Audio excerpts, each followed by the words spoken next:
Hello, everyone. If you are, as people are joining, know that we're seeing people come in, and we have a splash page in front of you, which is our event today, our 2020 Cal Anderson Park Community Conversation and Vision. We will probably wait for 3 or 4 minutes to allow people to accumulate on the session. Thank you for your patience and thank you for joining us today.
All right, we're gonna give it like 1 more minute and then we'll start with our program. And again, thank you guys for being patient.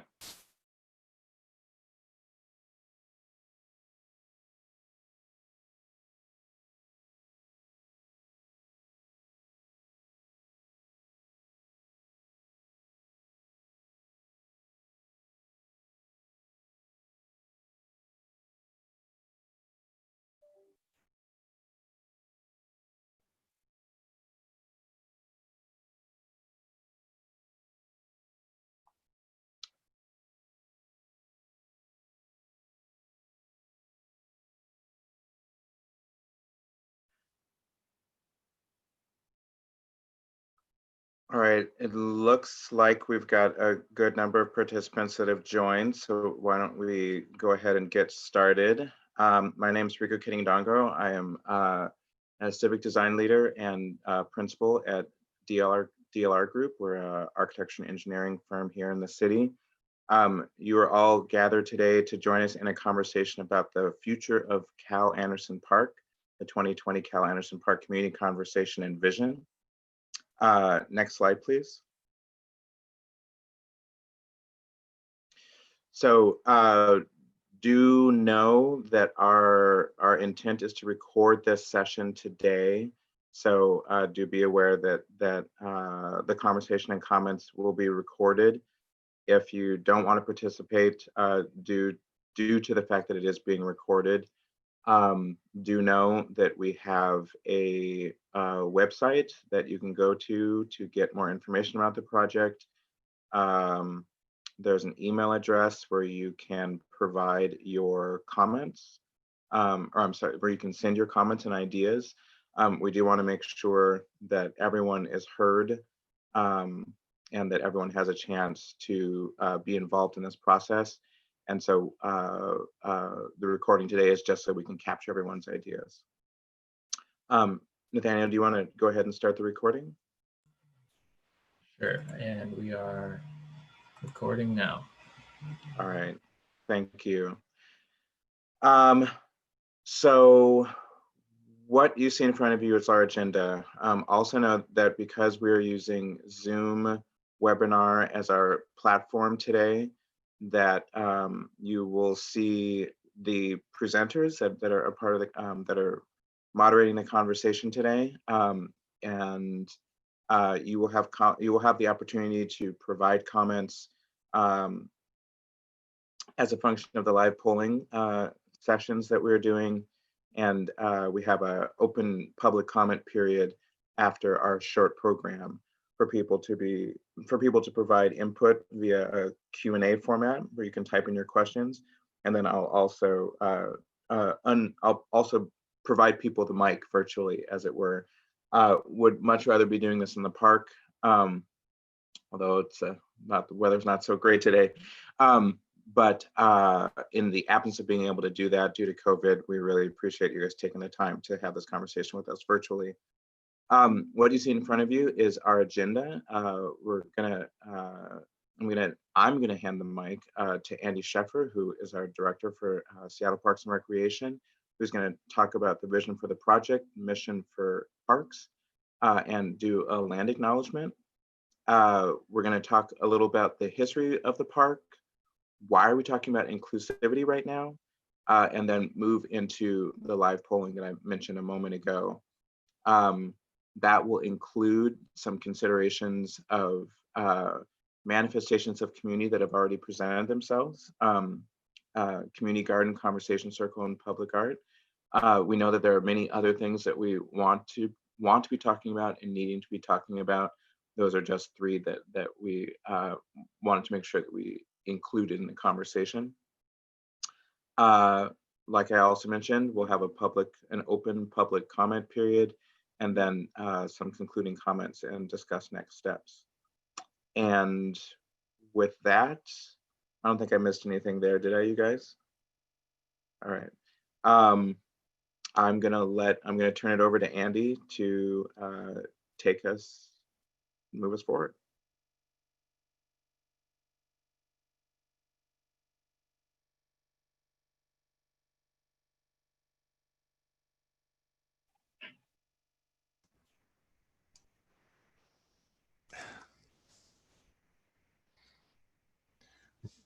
Sorry, you guys. I do want to talk about how we want to conduct ourselves over the course of our next hour and a half together. Do understand that everyone is welcome at this table and that this is a safe space. So feel free, speak freely and honestly about what you want and how you feel without fear of repercussion. We want people to be kind to each other, respectful.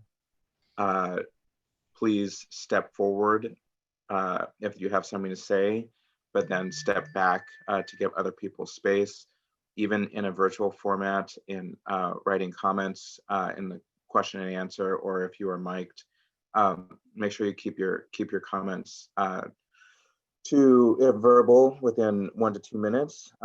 If written, just make sure they're short enough so that we can actually absorb them. Just a lot. Oh, thank you. There you go.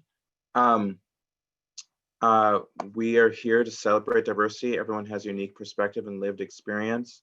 I will guide the conversation, make certain that you know, if you don't agree with someone else's opinion, that is an expectation, but don't squash other people's ideas. So the idea is that we're doing yes and. This is the first of many discussions, so this is think of this as a broad conversation that as we have iterative conversations, we will get more specific. So we're not making any decisions today. Listen for understanding and draw each other out and be concise so that we not only have started on time, but we end on time. And now I am handing over the mic to Andy Sheffer.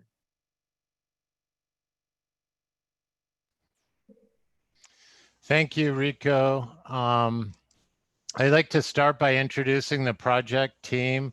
Rico Kidingdongo, principal of DLR Group, is an architect and will be leading facilitation. Juliet Vong of HBB is a landscape architect. Nathaniel Gunderson of DLR Group is everything behind the scenes. And Daisy Katagi has joined us today from Seattle Parks. And we also have Marcus Henderson joining us today.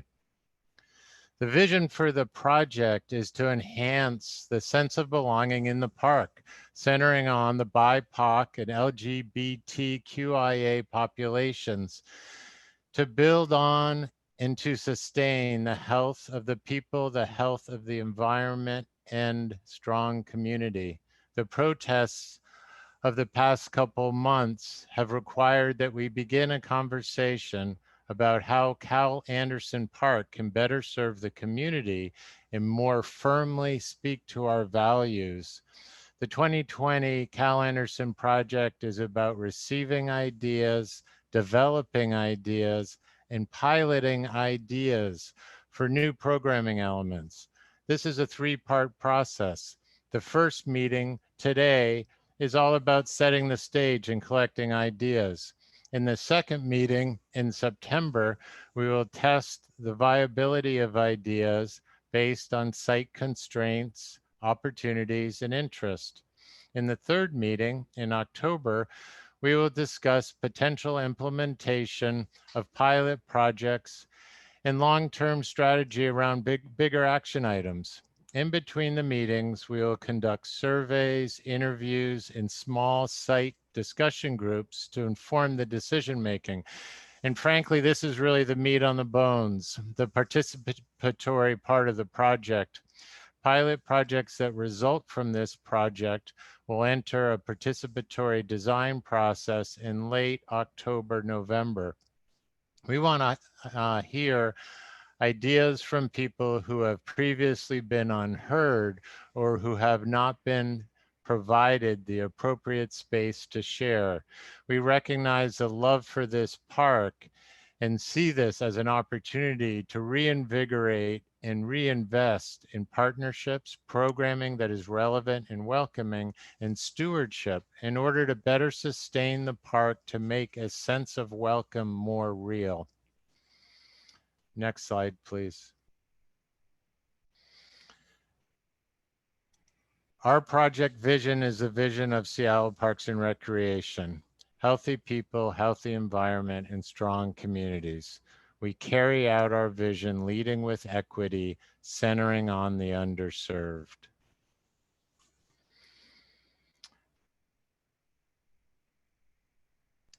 And our special guest, Marcus Henderson, can you lead us in the land acknowledgement? Yes, thank you, Andy. So first and foremost, it is essential that we recognize that we are on traditional territory of the coast Salish peoples, specifically the Duwamish people of past and present, and honor with gratitude the land itself and the Duwamish tribe. The Duwamish have been here since time immemorial, since time began, and the bones of their ancestors lay in the ground of Cal Anderson. In centering BIPOC voices, we must be diligent and intentional in including the Duwamish and other indigenous people in decision-making around the redesign of this park. I want to share with you a statement from Northwestern University's Native American and Indigenous Initiatives. It is important to understand the long-standing history that has brought you to reside on the land and to seek to understand your place within that history. Land acknowledgements do not exist in a past tense or historical context. Colonialism is a current ongoing process, and we need to build our mindfulness of our present participation. So please take this moment to reflect on the lands on which you reside. How did you get there? Do you have relationships with the people who were the original caretakers of this land? How will you ensure that indigenous voices are being heard as you make decisions for the parks? As all of our liberation is tied together and so is our history, we must also acknowledge that this country was built up from the free enslaved labor of Black people, and we honor the legacy of the African diaspora. We pay respects to the Black life, knowledge, and skills stolen due to violence and white supremacy.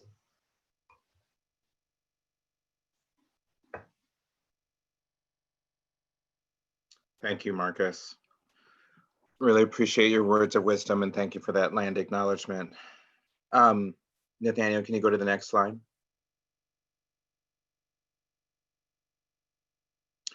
So we wanted to talk about a brief history of the park. Understand that we will be making these slides available to all online at the Seattle Parks splash page, the website for this project, so you can see more detail than what we'll actually speak about the slides today.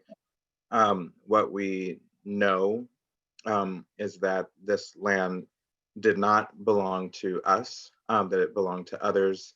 And it began 12,000 years ago when with glacial tides, the first peoples established permanent settlement here 4,000 years ago. And it wasn't until 1850 where we saw the land taken away and the series of treaties that moved First Peoples to reservations in the United States and in Canada. Next slide. So looking at that history of colonization, what we know is that the Dinny Party established the first non-native settlement in what we now know as Seattle in 1851. And that people were driven to come here at that time, amongst other things, because of in search for gold. It wasn't until 1901 that Capitol Hill officially received its name. Cal Anderson Park originally was known as Lincoln Park and was the site of a reservoir. That reservoir has now been capped, and you know what we see of Cal Anderson Park today. There is a big reservoir beneath us. Also important to know that Cal Anderson is a part of a network of green space throughout Seattle that is part of the Olmsted Plan. Next slide.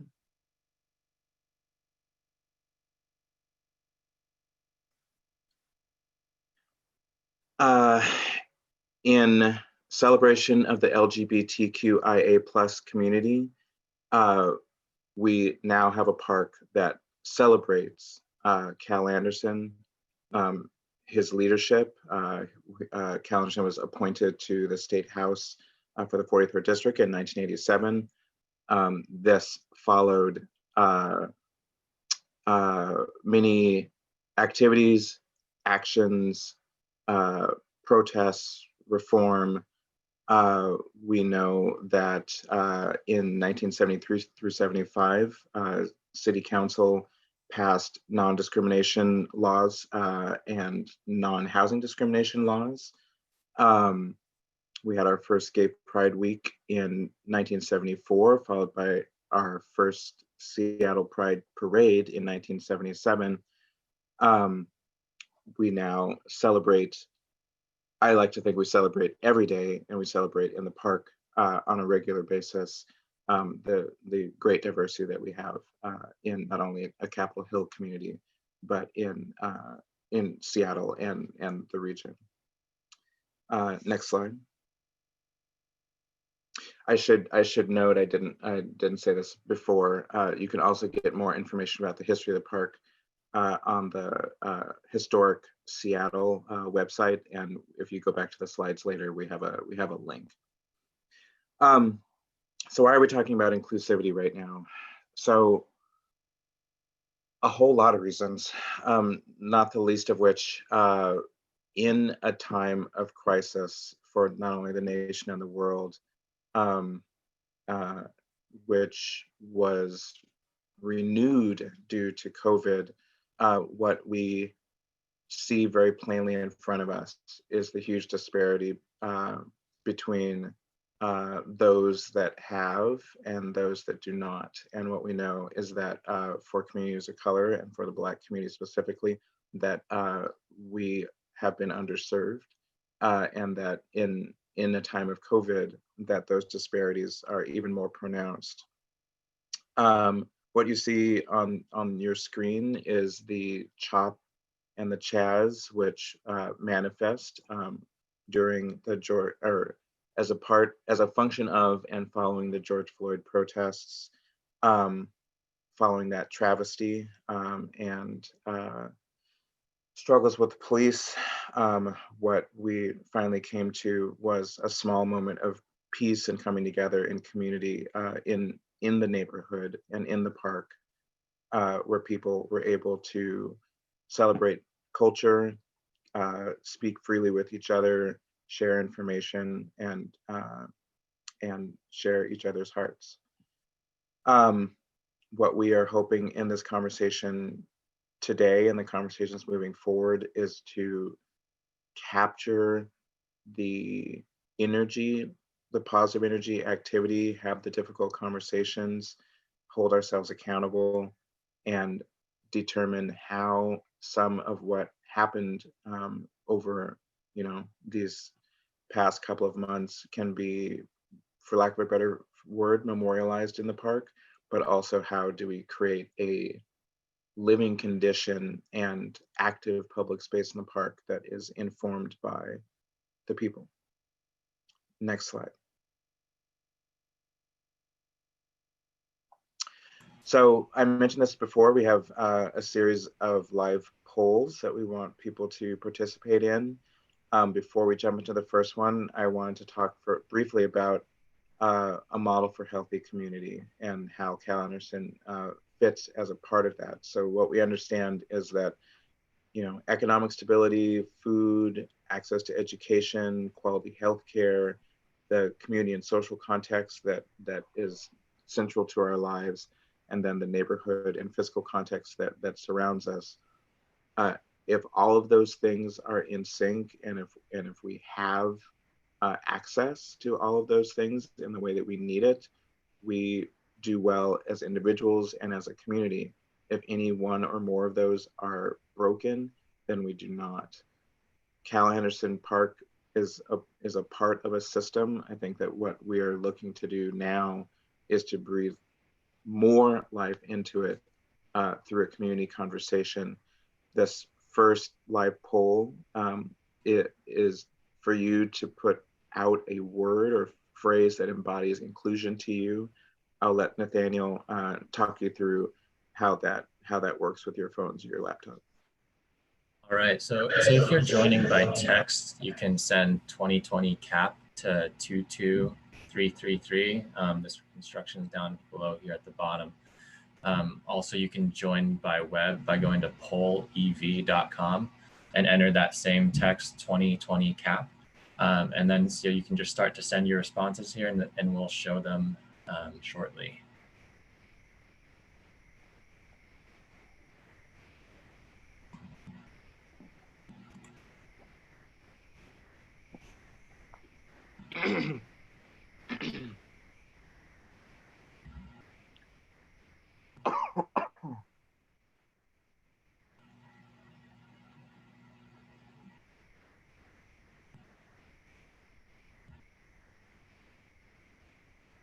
And we'll give it some time here to start to let results flow in. And then Rico, you can kind of direct it from there.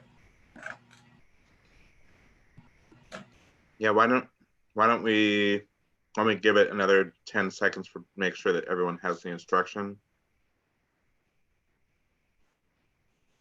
And why don't we switch over to the live poll.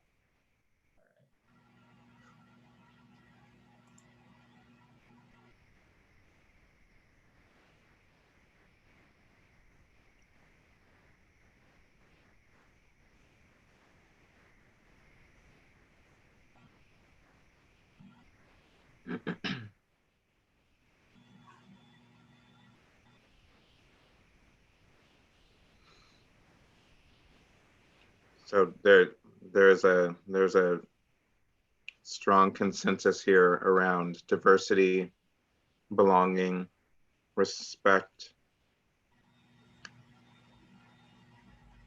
accessibility, liberation, community, being welcoming.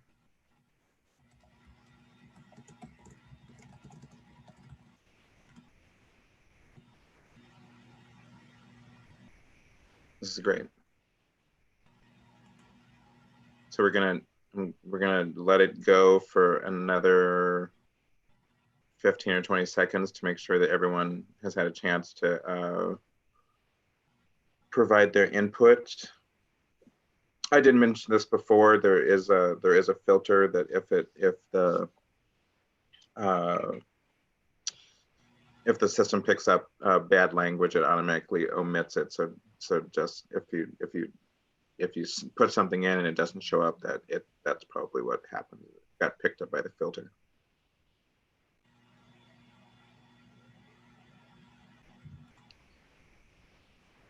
All right, I think we're at a stopping point. Do know that we're gonna save all of these, and after the presentation today, we're gonna end up putting the slide deck that we presented today, plus the results of the live polling into a PDF file that people can download for reference in the future. Why don't we go to the next live poll?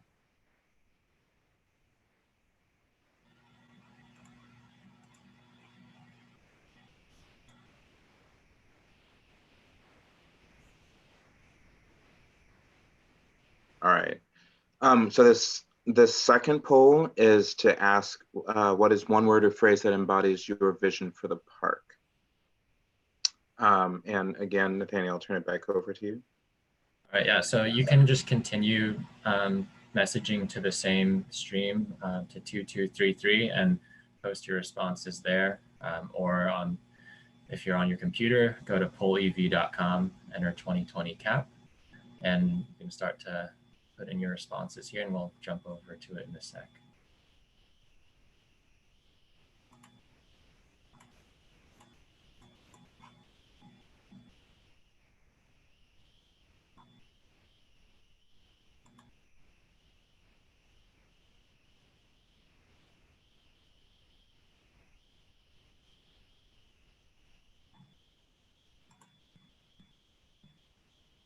There's a neat little feature showing total results on the bottom right there. Once we hit about 50, we'll switch over to the live poll.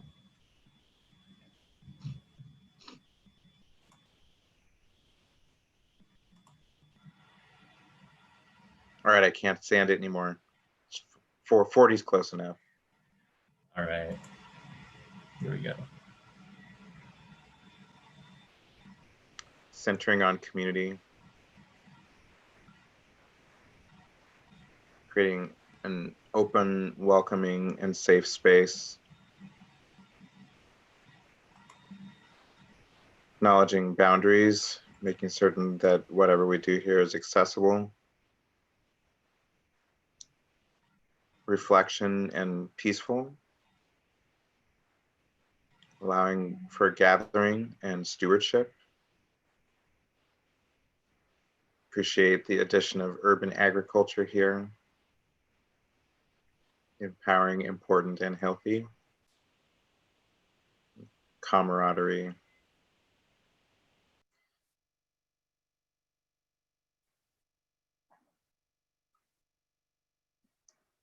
Nathaniel, you can probably see this. I can't. Do we know how many people have input responses?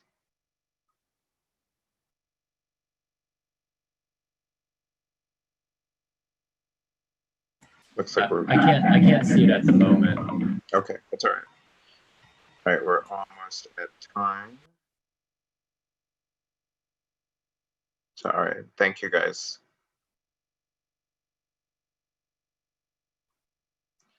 Why don't we go back to the slides?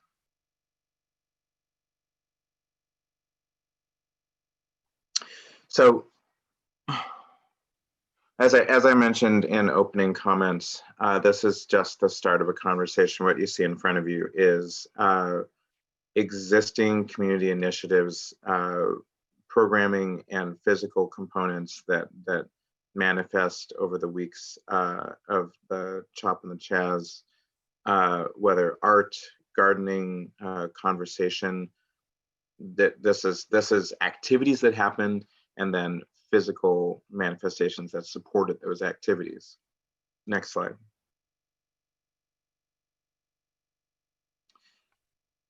So what we want to do is talk about what we understand of each of those three.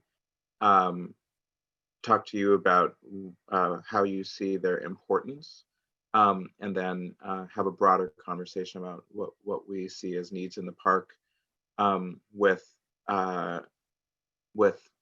what manifests itself as public art during the Chop and the Chaz. What we saw and what we experienced was a celebration of art and culture by the people in real time, and taking back the street, exhibiting our art in the public right of way. And you know, it was all spontaneous and beautiful. And I think what we want to have a conversation about is, what can we memorialize? What do we, I mean, is there any interest in recreating pieces that right now are only temporary? I mean, just by the nature of the medium, and just talk about what that place is that art has in Cal Anderson and for all of us. Next slide.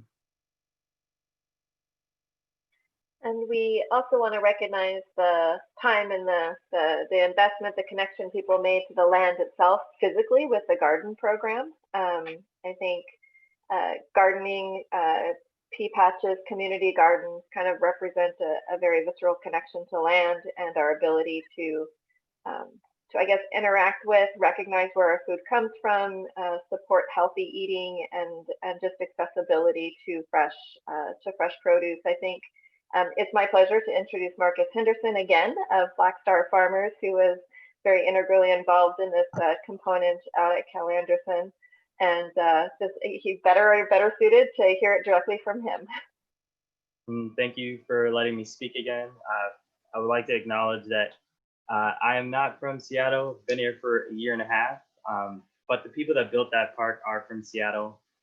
All I did was facilitate a space where people can come and do what they love and communicate and like build community around something they were passionate about. You know, my experience at Cal Anderson showed me that the community wants to actively participate in the process, in the design, in creating something they love. Instead of having decisions be made behind closed doors. So I appreciate SPR for, you know, doing the best that we can in the time of COVID to incorporate all of those voices. And I ask everyone on this meeting in the Q&As, please speak up. Let's hear your ideas. Let's pull everything out. The garden is one, but I'm sure there are many ideas out there for how we can create a more collective and inclusive space. You know, right now we are trying to design a solution, but it's impossible to design one solution for a constantly evolving space. Cal Anderson has evolved to many needs over time. The garden solves food, land sovereignty, and food justice, but there's also issues like homelessness and mental health that exist in that space. So how can we, hopefully incorporate the ideas being mentioned here into something that serves everyone who utilizes that park? Looking forward to future conversations about gardening, about it all. So again, thanks for having me here. Appreciate you all. And I also want to say that it's not just about the physical representation of a community garden, although that is certainly something that we have heard is an interest, but it's also the opportunity for programs around food security, food production, teaching, education, kids. There's a lot of different sort of ways and ideas around this community, a garden program, and what that could mean at Cal Anderson. Next slide. Thank you, Juliet, and thank you, Marcus. The last time that we wanted to talk about in this segment before opening up to a larger conversation were all the conversations that happened on site, and they happened via the conversation corners. Generically, I think of circles, community circles, where people come together, where there is no head of the table, right? And people are willing and able to speak freely and share with each other without judgment. And this happened on a daily basis, on a nightly basis, and is still happening in real time today. We just want to conceive of how do we capture that activity in the park in a more permanent way. So now we're going to do some polling again. So go to the next slide. So with each of these, we have a question. So looking back at art, how much would you support the idea of retaining some of the artwork from the protests to foster a better sense of belonging for underserved communities in Cal Anderson Park? Nathaniel? So we have, if you see the scale down below, we're ranking everything from a 1 to 5, 5 being very much so, and 1 not so much. So you can text the same line, or if you're joining by web, message this either a 1, 2, 3, 4, or 5, and you can start filling in your responses now.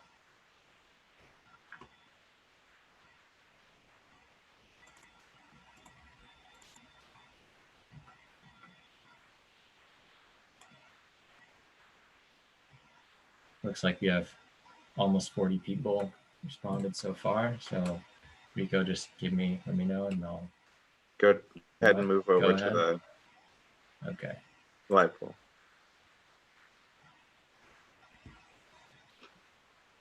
There's strong agreement over incorporation of artwork in the park.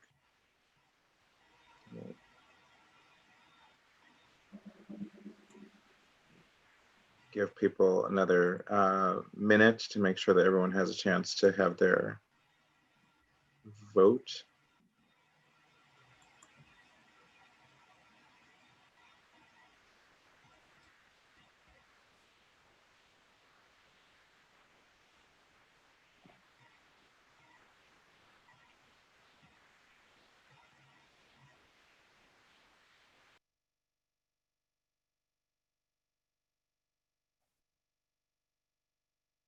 All right, I think looks like we've hit a good stopping point. Do we want to move to our next question?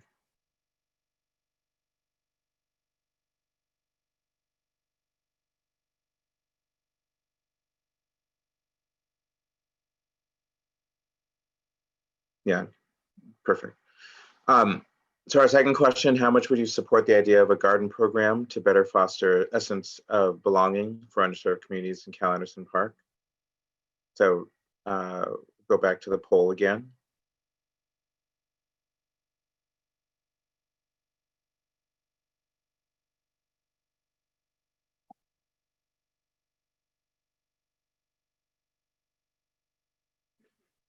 And as with the last, the ranking is from very much so to not so much, and all the space in between.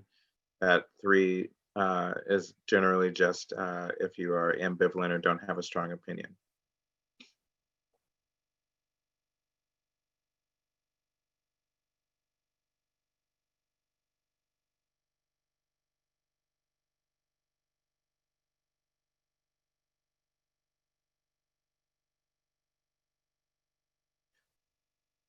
Nathaniel, why don't we switch over to the poll? So again, it looks like there is strong interest in incorporating some form of ongoing garden program in the park. So something for us to think about what the best way is for us to do that. We'll let this go for another 20 seconds or so, just to make sure everyone has a chance to vote.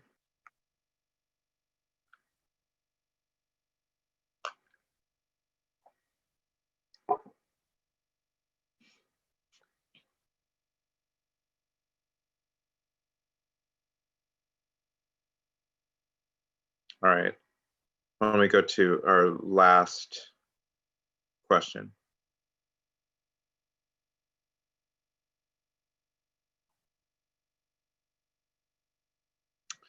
So our last question, how much would you support the idea of a conversation corner to foster a better sense of belonging for underserved communities in Cal Anderson Park? Same format for the live poll.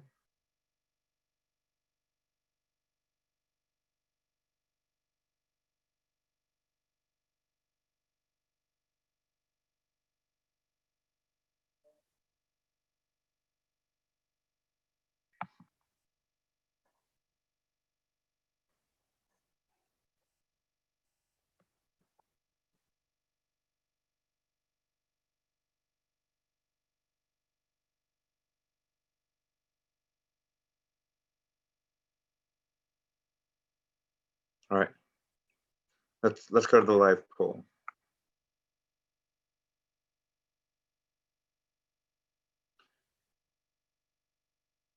So I think, as evidenced by the convening that's happening in the park right now, the idea of doing something on a more permanent basis or permanent expression of that gathering, strong support for.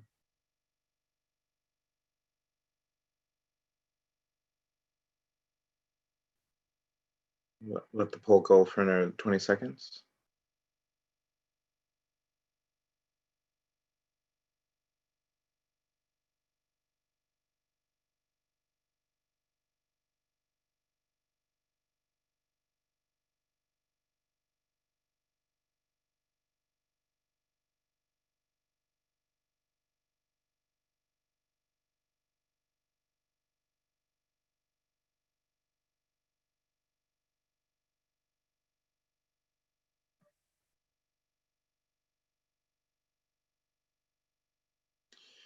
All right. I think we captured everyone. When we go back to the slides.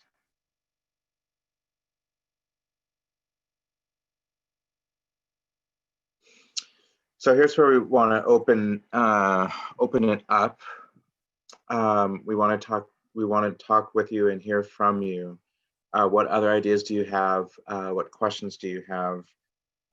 What are programming things that we should be thinking about? What are improvements in the park that we should be thinking about? All of these things will inform our next phase of conversation and discussion. We're going to be doing a online survey, as well as what we call intercept surveys in the park, where we'll just be out in the park with iPads and be able to talk to people there on site in a way that's for people that want to talk, and in a way that's appropriate due to COVID restrictions. So know that this is not the last time that you have a chance for input. It's only the first time and the next time. we have the Q&A where you can type your question and I will go through and I'll read questions, and there are a number of us that can see what's in the Q&A. We if we run out of time and don't have a chance to get to everyone's question, do know that we will capture all the questions and make sure that they inform the process. With that, why don't we start? I will also add to that, Rico, that this is the chance for you to kind of offer some comments as well. It doesn't have to be a direct question. If you have thoughts that you'd like to voice, if you can type them into the Q&A as well, and then we can kind of recognize who's got some thoughts that they want to be able to offer to the group, and we can then kind of use that as a guide to help Mike those who are interested. Thank you, Juliet. So I have a question from Jen. Given that CHOP protested current abuses and inequities that have also existed in various ways throughout our nation and Seattle's history, what role do you feel the design history of Cal Anderson Park might play in the discussion? Cal Anderson Park was the first Seattle park designed by the Olmsted Brothers firm, and beginning in 1995. The work of neighborhood activists helped create the current design, which is based on Olmsted's plan. Andy, do you have any thoughts there? Sure. I think that directly informs the site analysis. A lot of the infrastructure that's in place will play a role in the physical opportunities and constraints. It also informs the uses of the park and the connectivity to other green spaces throughout Seattle. And all of that will be tied in to the analysis. It also informs the fact that this is a landmarked park, and what is a landmark, and some might say that this is a living landmark, that it's living, and we are adding, potentially adding to that rich history. So go ahead, Andy. How's that, Rico? It's good. Thank you, Andy. Another question. We need a dog park. I know that would take up some space, but there are no good spots for Capitol Hill dog owners to bring their pups to run, and there's tension between people, park staff, when unleashed dogs are released on the field. Andy, I'm going to let you take that one. We absolutely agree. I couldn't agree with you more. We need to find alternate spaces. I was recently involved with cleaning Bobby Morris Playfield, the playfield in Cal Anderson Park. And it was really important for the reason of, in part because of the dogs. And we have to think outside the box. There's only so much area. We need to think about converting other public areas that might not be utilized to their utmost for the purpose of exercising dogs. And we are, having spent a lot of time in Cal Anderson Park recently, I've already engaged my staff into searching out sites for dogs. I mean, essentially, I think that's the answer. Immediate answer is to find a location, a specific location, dog off leash areas. That's why we have dog off leash areas. We just need more of them. Any suggestions? We'd love to hear. Absolutely. We share the concern. All right, thank you, Andy. Yaya, I wanted to give you the opportunity to read or speak your question. You had a question about intentionality to include the Duwamish people. Oh boy. Okay. Hello. I'm Yaya. I've been helping out in the gardens a lot. So yeah, I've been very involved there. And I was just wondering how we might intentionally bring in the Duwamish people, not just give lip service by giving a land acknowledgement, but actually doing the work to put the lands back in the hands of traditional carekeepers of this land. And I think it's important for Seattle to like actually follow through in when it says it wants to include BIPOC voices in the city and in its planning. So this is a step to like have a tangible outcome for that, I guess. So that is a question I would open up to the entire panel. I don't know if anyone wants to start. Marcus, do you have any thoughts there? Yeah, first of all, love you, Yaya. Thank you for continuously speaking up for the Duwamish people and the fact that this is their land and we need to give it back. I think this is a very large question that I would like to continue having conversations with parks about is how do we take the land that is being used publicly and use it back into a form of ownership that's more collective and somewhat managed by the Duwamish people, and particularly this space. I love the idea of looking into traditional practices and land uses that were used by the Duwamish in this space, and receiving their blessing on any idea that we bring into this space. I think there should be someone who represents the Duwamish on every panel. I think as we integrate the process, as we move forward, you know, having a Duwamish elder in here doing the land acknowledgement and holding us all accountable is important to that process. I would love to hear more from you, Andy, on what sort of ways in which we could actually create some sort of management of the Duwamish, bring Duwamish management and thoughts into what the Parks and Rec is doing in all of Seattle, not just here in Collins. On all, yes, I mean, on all of our projects, we need to lead through participatory engagement, shared decision-making, shared leadership. We need to elevate and center the BIPOC voices, concerns, experiences, and our decision-making needs to be led from this guiding principle.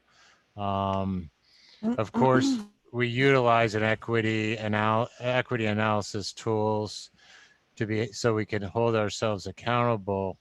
But I think first and foremost, we need that the Duwamish representation on the project team. We need the BIPOC leadership on the project team of all of our projects.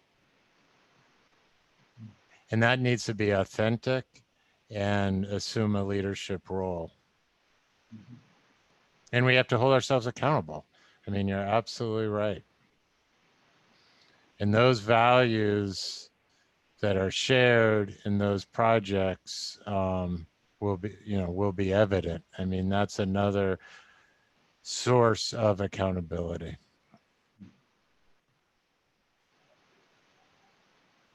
I think in addition to that, what we know is that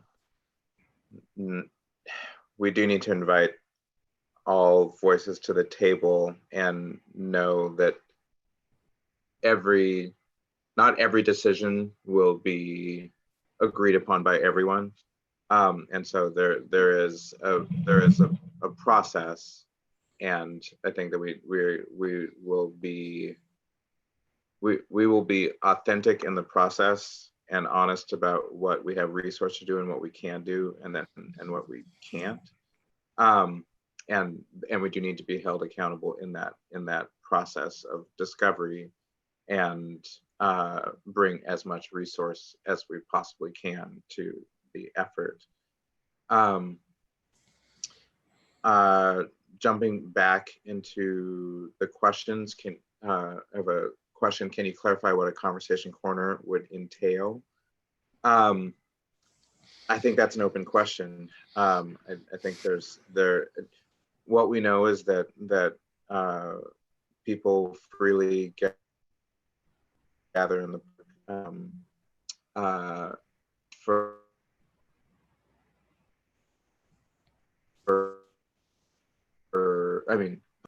and that there is space to do that. I think the question as to we can create a corner of the, and I'm making this up, a corner of the park, a portion of the park that's dedicated to community conversation, and not knowing what that would look like. I mean, we're at the very beginning of a conversation about, from a built environment standpoint, what that might be.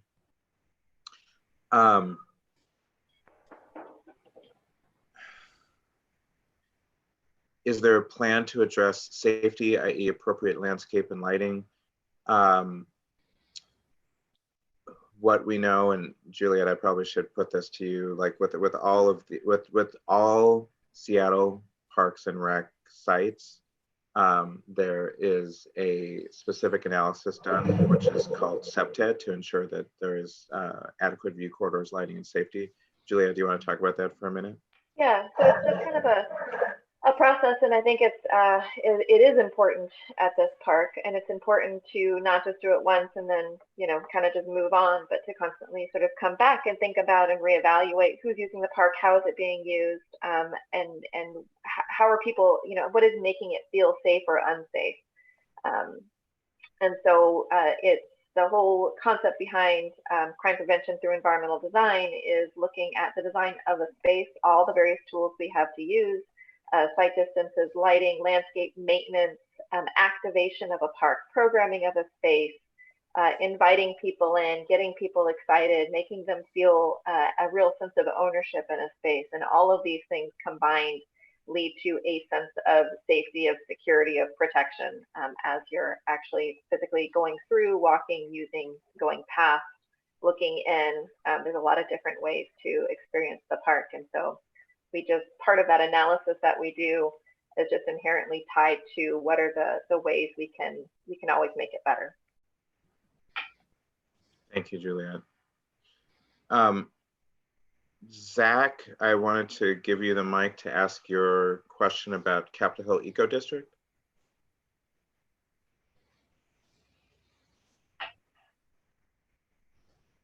Oh, hi. Sure. So just had a quick question about if this model was going to be applied to other parks throughout the city in communities, underserved communities where they are, to kind of meet them where they are. But my first question was about the eco district. And I know there's been a lot of kind of work been done with that, trying to activate parks, trying to activate all different demographics. I was just wondering if there was any type of overlap or conversations that have been had, and if they can kind of use a lot of this, the new wave of applying the Indigenous lens, the BIPOC lens and priorities to Cal Anderson and Capitol Hill, and using that new energy and priority for their, I guess, initiatives as well. And these are conversations that we've been having. I serve in the Capitol Hill Arts District. And so just kind of curious about how all these things are intertwining, especially with the AMP as well, the AIDS Memorial Pathway, and how, you know, there's a lot going on. There's a lot of great stuff, and trying to figure out how this nexus is kind of evolving. Thank you, Zach. Andy, you were nodding your head as Zach was talking about intersections. Do you want to talk a little bit about that? and I think those intersections are going to become more apparent in the next phase as we perform intercept surveys and give presentations to larger groups. But the groups that you've mentioned, we've reached out to about our project. Parks has a liaison on the AMP project. So that will figure into our site analysis so that we're able to dovetail all the different needs and desires. And I foresee us working more closely together with the Eco District as we proceed. I think there's a tremendous opportunity to increase the stewardship and better our partnerships to enhance the public open spaces.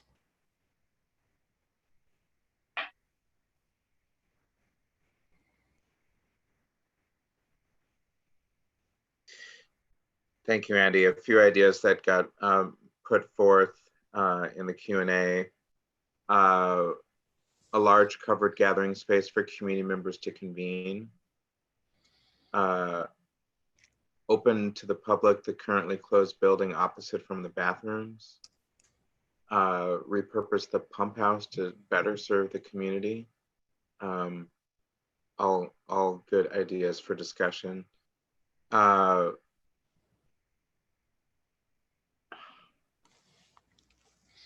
Oops, I'm going to Michael.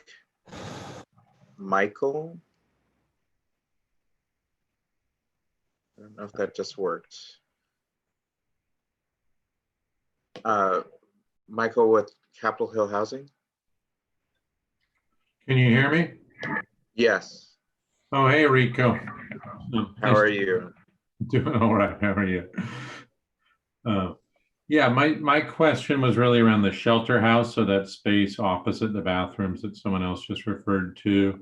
And there's been some initial conversations with the city for a while now, like, how could that space be better activated? And what's the role of nonprofits and community community groups in making that possible? And particularly centering the BIPOC community, and I'd add the LGBTQ community in making that happen. How can we support that process, either like ownership or even long-term control of that space? Andy, can you speak to that? Yeah, I think there's a tremendous opportunity to more fully utilize that space. I think, I'm looking at a proposal on my screen that includes health services, social services, resources, and showers and so forth. Yeah, again, that more fully realizing the potential of that building, I think will really help that whole, first and foremost, help the community, but also activate that, further activate that area of the park. So I think through this process, what you're mentioning is another initiative that we should address through this current process. Does that make sense, Michael? It makes sense. On my end, I will raise this initiative along with the others to increase visibility. Andy, it makes sense. Thank you for that. And one thing. And I'm assuming it is the same. We're talking about the same proposal, right? I don't know. I don't think so. This was more just a broad question. Oh, yeah, It wasn't targeted at any particular proposal, to be totally transparent. right Um, on. So I don't know what's on your screen. Yeah, just like, could this move forward in the same timeline and process as these other conversations? So, 12, 18 months from now, we're looking at an operator or someone controlling and activating that space.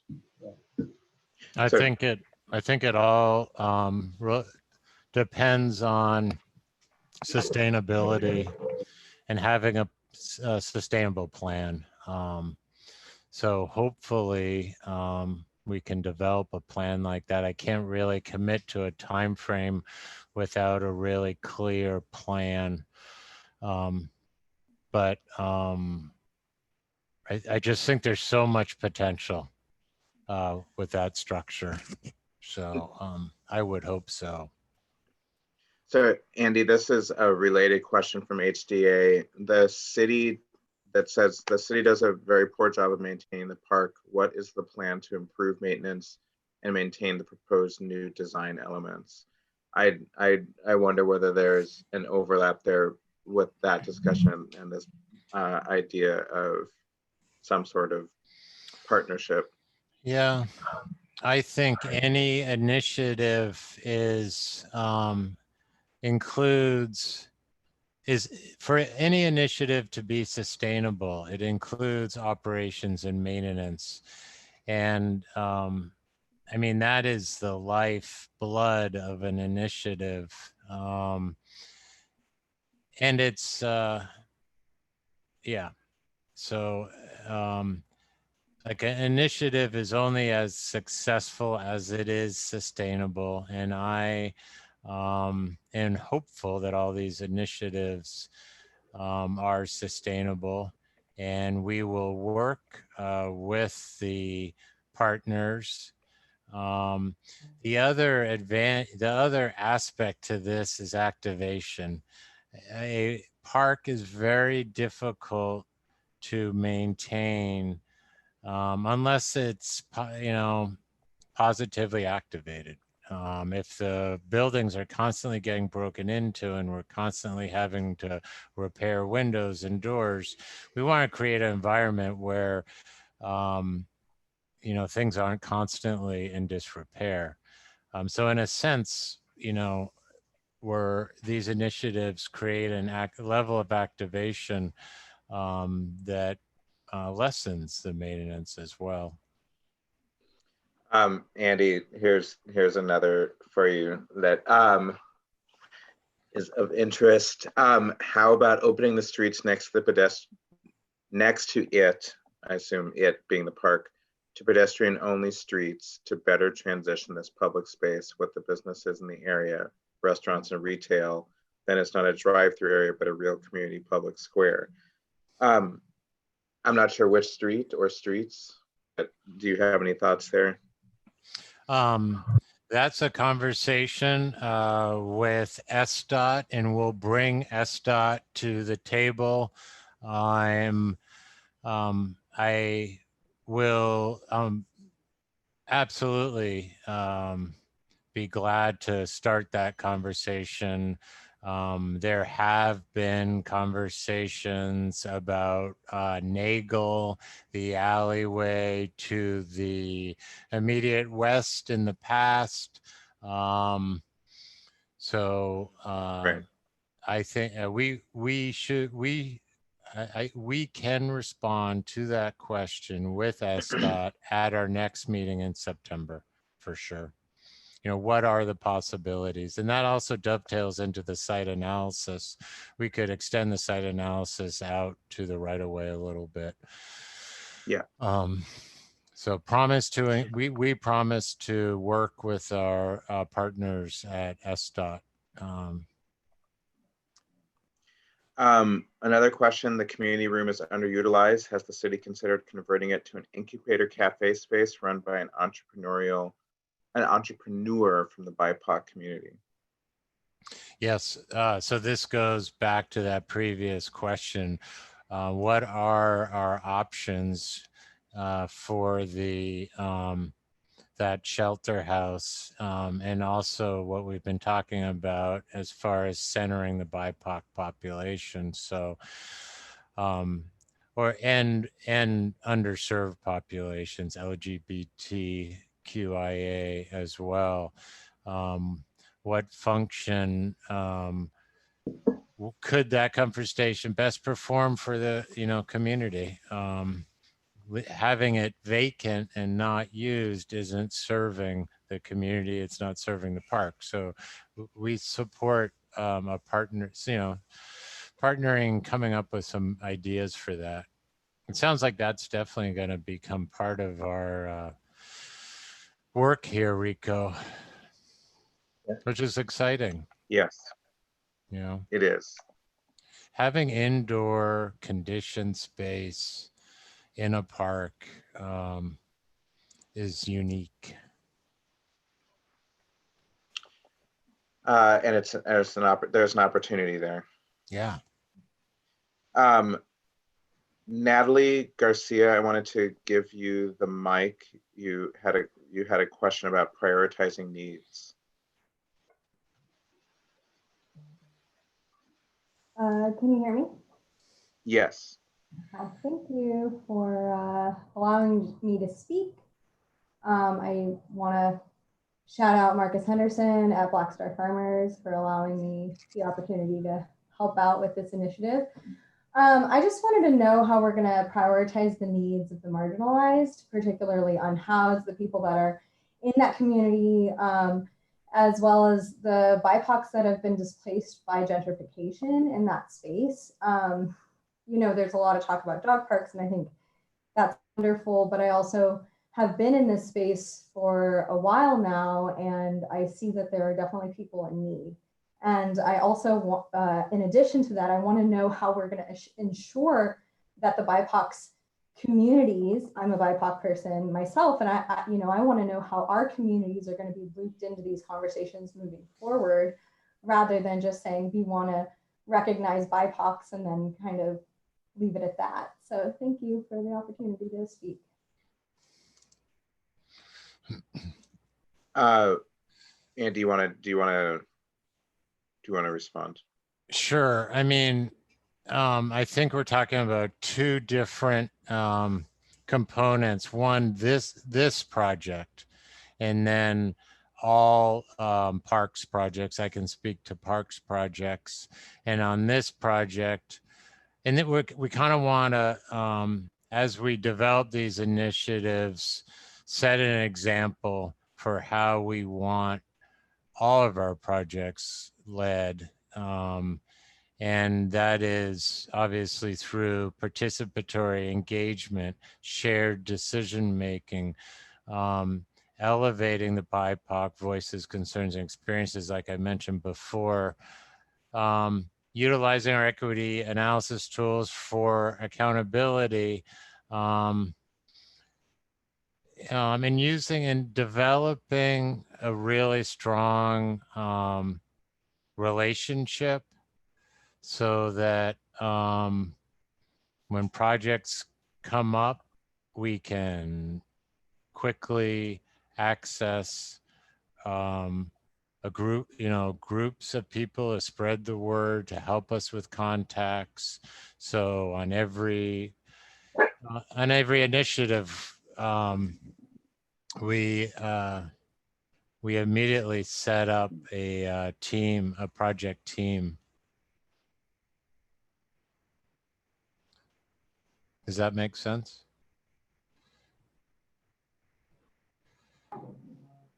Oh, yes, sorry, I was muted. Yeah, no, that makes sense. I guess I'm just wondering how those teams will be facilitated. Are they going to be through community participation, like sending out,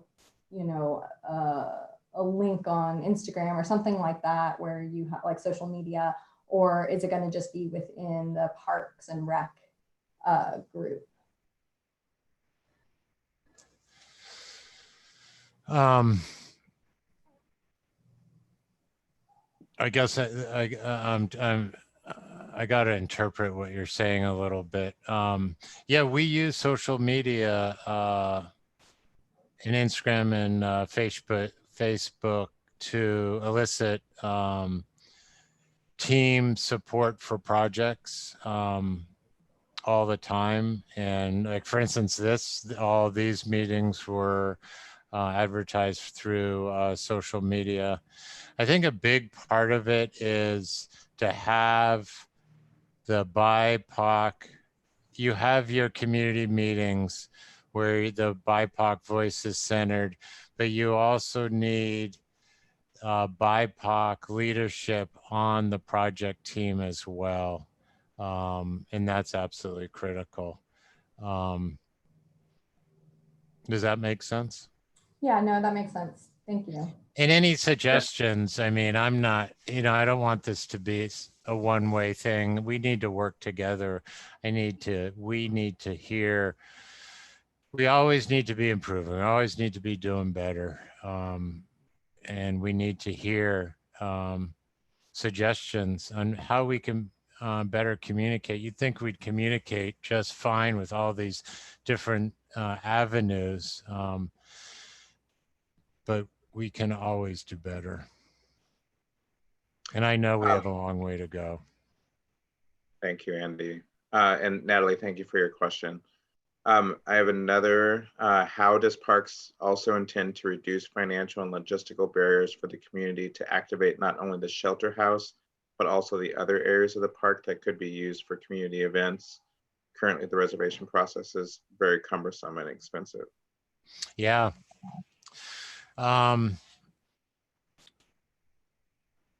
That's a really good point.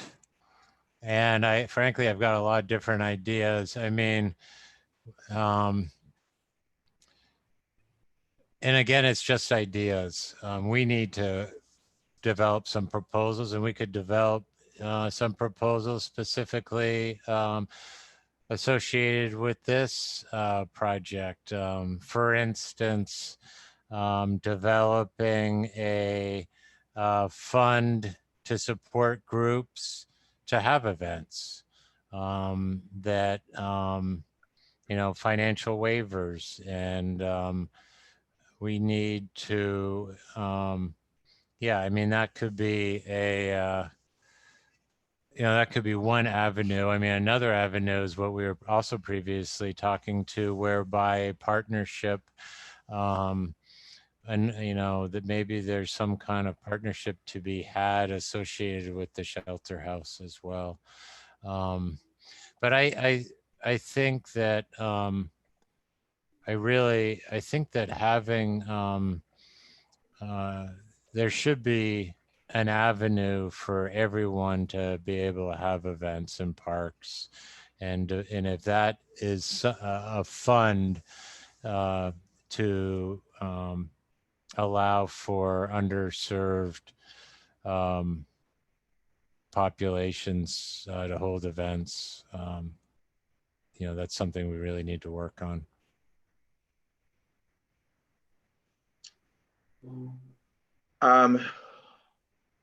I have another question from Gary, Andy, which is, does Cal Anderson Park have an advisory council through associated recreational councils? And he's suggesting that if not, that it would be worthwhile. Yes, there is the Cal Anderson Park Alliance. And I'm not, to be totally honest with you, I'm not sure if they're affiliated with ARC. I kind of don't think they are. But absolutely, if, having a stewardship advisory group over helping with the decision-making that is that raises the voice of the BIPOC community and the LGBTQIA community in these decisions would be fabulous, and support, right? I think you're absolutely right. I mean, I think the key is that elevating those voices, and that there's leadership, a BIPOC and LGBTQIA leadership associated with that. Along those same lines, one attendant did make a statement that they felt that we're not hearing enough about the LGBTQIA plus community being represented in the park, and that we can't forget that this is still the center of the LGBTQIA community for close to 40 years now. But I do think that's an important, I think that's an important reminder for us, just as we continue to carry a conversation forward.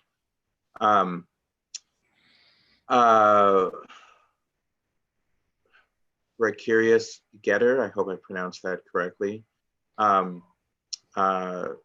stated that to Andy, to your point about activation, are there any plans to have additional food or beverage vendor kiosks in the park, in part to help activation, and that those could be opportunities to employ the BIPOC community? Absolutely right. Yeah, there is a tremendous opportunity for that.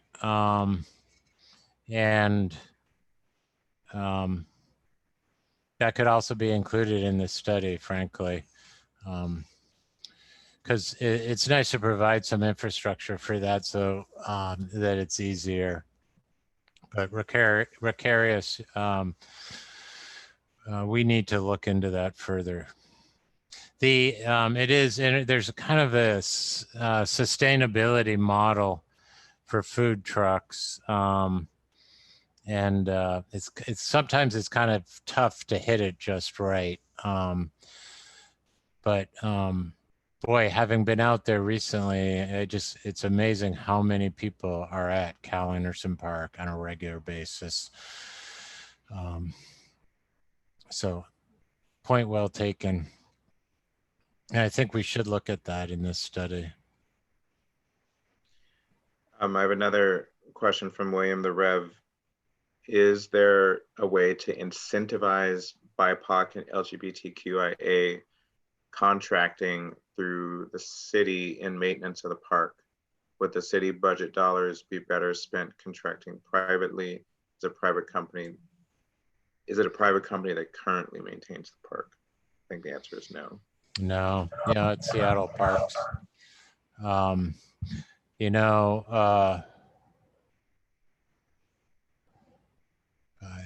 there are a number of landscape contractors on our blanket contract list that are WIMBY contractors. I'd have to check if they were MBEs. As far,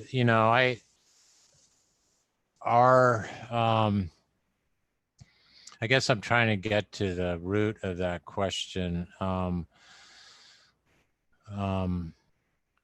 think we've struggled recently during COVID because we haven't been able to hire our temporary staff that we typically hire over the summer because of the financial impact of COVID.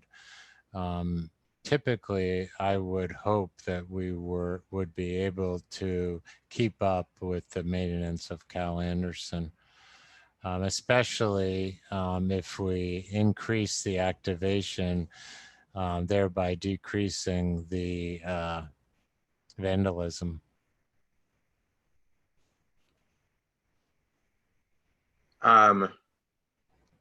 I'm going to throw in one suggestion and then go back to a related comment. A suggestion, how about improving the walkways and lighting and making this a preferred thoroughfare to and from the light rail station south? Right now, most of the foot traffic prior to COVID used Broadway due to the issues mentioned above. So I think that's, as we look at a study, that would be a great thing to explore. And we are actually adding lights pretty soon around the community space, the shelter house and the restrooms just in that one area. There's a lot of the overhead pedestrian lighting that needs to be entirely converted to LEDs so the bulbs don't burn out so much, which would help as well. But I'm sure there's places that need additional lighting as well. Going back to conversation about providing ways to financially support the BIPOC community. There are many new buildings under construction adjacent to the park. Have you considered how the city could work with these property owners to activate commercial spaces as incubator spaces for minority-owned businesses that better achieve the goals of an inclusive Cal Anderson parking community? That would be a good question for Office of Economic Development, and we can circle back with them, absolutely. And, you know, when they might be, I think they would be good to engage in this overall conversation as well. So we can follow up on that question by contacting OED. I think that's a really good point. So I regret that we don't have more time, but I want to do one last question that will segue into our closing comments. So the question from Alan Burke, Andy, to you and I, can you briefly go through how the design and contracting process was put together? Who is the design team? Who is designing? Anticipated budget allocation for design and installation? Just kind of as a first stab at that, and then Andy, I'll let you respond. I think what we are doing right now, I would say, is just the very beginning of what would be a pre-design process. And so, you know, the contracting for full design, like, we have yet to go anywhere down that road. Yeah. Andy, do you have any? No, yeah, go ahead. Point well taken. We are getting into a site analysis, prioritizing this. You know, what we're working on now is a quick planning process. We'll complete our third meeting in October. The website itself will serve as the report that will ideally support piloting certain initiatives immediately so that we get boots on the ground immediately. And then I think there's going to be some longer lead items that take more planning. And, you know, we might be able to couple some of the initiatives together and design them together in one effort. But I think we all know that a lot of them will have to be designed separately and have different tracks. The time frame will largely depend on funding. I mean, we really don't have funding. We're always looking for funding and, you know, targeting grants. Sometimes projects, you know, you decide it's not cost efficient. You do a cost benefit analysis at the beginning of a project. You decide it's not beneficial to move forward and you shift funding over. So I can't really anticipate, so there isn't funding, although at the same time, I'm always super optimistic. And where there's a will, there's a way. And especially when you're partnering with a group. So I can't really project what things are going to cost until we really nail down what those boots on the ground, what those immediate projects are going to be that we want to implement. All right, thank you, Andy. Nathaniel, can we go to our last slide? And just a reminder for folks, for the questions that didn't get answered, we are capturing them, and we will make sure that they are incorporated into our considerations. Some of it may be incorporated into our online survey, but we just want to make sure that people understand, if you didn't get it responded to today, we're still capturing the question and the concerns and the suggestions. Our next online conversation will be on September 9th and 10th. Again, one in the evening and one midday. In between now and then, we're going to be doing some site analysis, doing some intercept stories on site. We'll create an online survey that will get posted to the website and get pushed out through email to all of you that have participated. Both folks that participated yesterday and once today. We'll also, through working with partner organizations, try to get the word out to get as many people involved as possible. It's 1:30 and I want to be respectful of people's time. Andy, do you have any closing thoughts? I'd just like to sincerely thank everyone for participating and really encourage you to take part in the surveying in between the meetings. If there's groups that would like to hear a presentation, get involved, please reach out. If you have suggestions on how we can better our process, let us know. The email address 2020calanderson@Seattle. You can't over communicate. I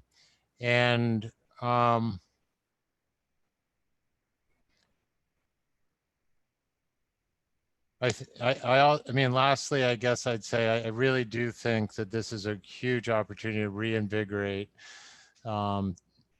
stewardship of the overall park. You know, I'm really hopeful that this will kind of dovetail into a bigger effort. Well, thank you, Andy, for allowing us to have this forum today. And thank you all for staying in for the long haul and participating. Do come back, invite friends and family and colleagues and partner organizations. We want to bring more people to the table, expand the conversation, and make certain that whatever we do here is representative of a broad community of need. A special thanks to Marcus for being here 2 days in a row, last minute notice to lay down some knowledge for us.